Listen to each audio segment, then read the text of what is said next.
नमस्कार, मैं रवीश कुमार और आज जो मैं कहने जा रहा हूं वह सिर्फ एक भाषण नहीं है। यह उस चुप्पी का विस्फोट है जिसे महीनों से दबाया जा रहा था। दोस्तों, देश की राजनीति में आज बारूद बिछा हुआ है। माचिस की तीली किसी के भी हाथ में हो सकती है।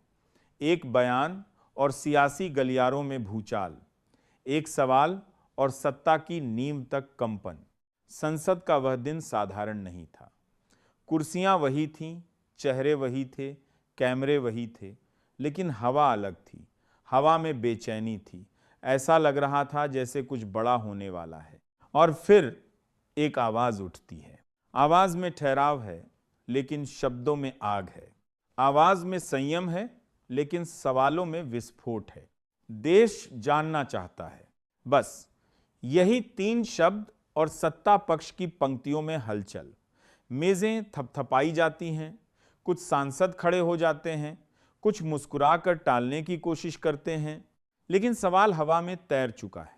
दोस्तों, ये राजनीति का वह क्षण था जहां बहस सिर्फ मुद्दे पर नहीं थी, बल्कि मंशा पर थी। आरोप सिर्फ नीतियों पर नहीं थे, बल्कि नीयत पर थे। और जब राजनीति नीयत पर आ जाए, तब मामला साधारण नहीं रहता। सत्ता पक्ष कहता है हमने विकास किया है, विपक्ष कहता है आपने संवाद खत्म किया है।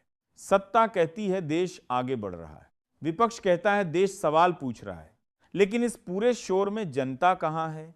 जनता जो रोज सुबह उठकर महंगाई से लड़ती है, जनता जो नौकरी की तलाश में भटकती है, जनता जो अस्पताल की लाइन में खड़ी रहती है, क्या उसके सवाल संसद के शोर में दब नहीं जाते?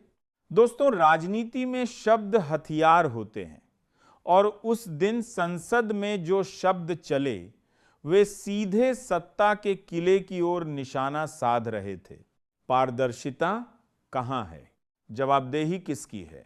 निर्णय किसके लिए लिए गए? हर सवाल के बाद सन्नाटा, फिर शोर, फिर व्यवधान, लेकिन सवाल वापस नहीं लिया गया। और यही लोकतंत्र की खूबसूरती भी है और उसकी परीक्षा भी।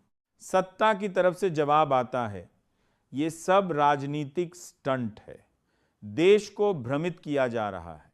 विपक्ष कहता है सच को स्टंट कह देना आसान है, लेकिन सच बदल नहीं जाता। दोस्तों, आज की राजनीति में असली लड़ाई सीटों की नहीं है, असली लड़ाई नैरेटिव की है।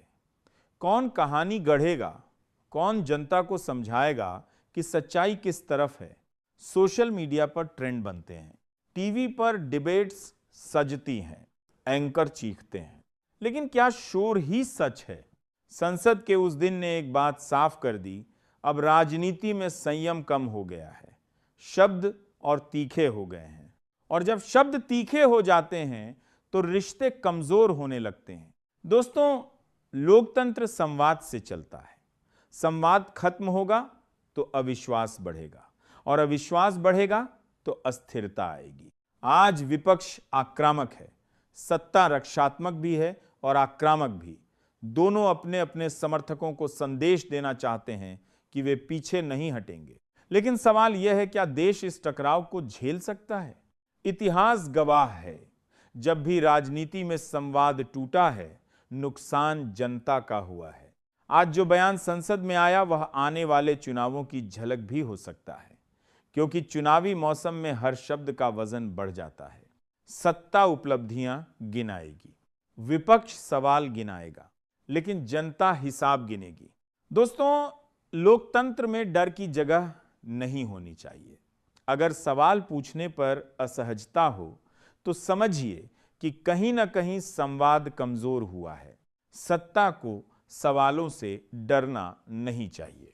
विपक्ष को भी जिम्मेदारी से सवाल पूछने चाहिए, क्योंकि लोकतंत्र सिर्फ विरोध का नाम नहीं है, बल्कि संतुलन का नाम है। उस दिन संसद में जो हुआ वह सिर्फ एक भाषण नहीं था, वह एक चेतावनी थी कि देश देख रहा है, देश सुन रहा है, और देश याद रखिएगा, राजनीति में जीत अस्थाई है, बहुमत अस्थाई है, लेकिन विश्वास स्थायी होना चाहिए। अगर विश्वास टूट गया तो सबसे मजबूत किला भी दरक जाता है। और अंत में एक सीधा सवाल, क्या हम संवाद की राजनीति करेंगे या टकराव की? क्या हम जवाब देंगे या सिर्फ आरोप लगाएंगे? देश तय करे।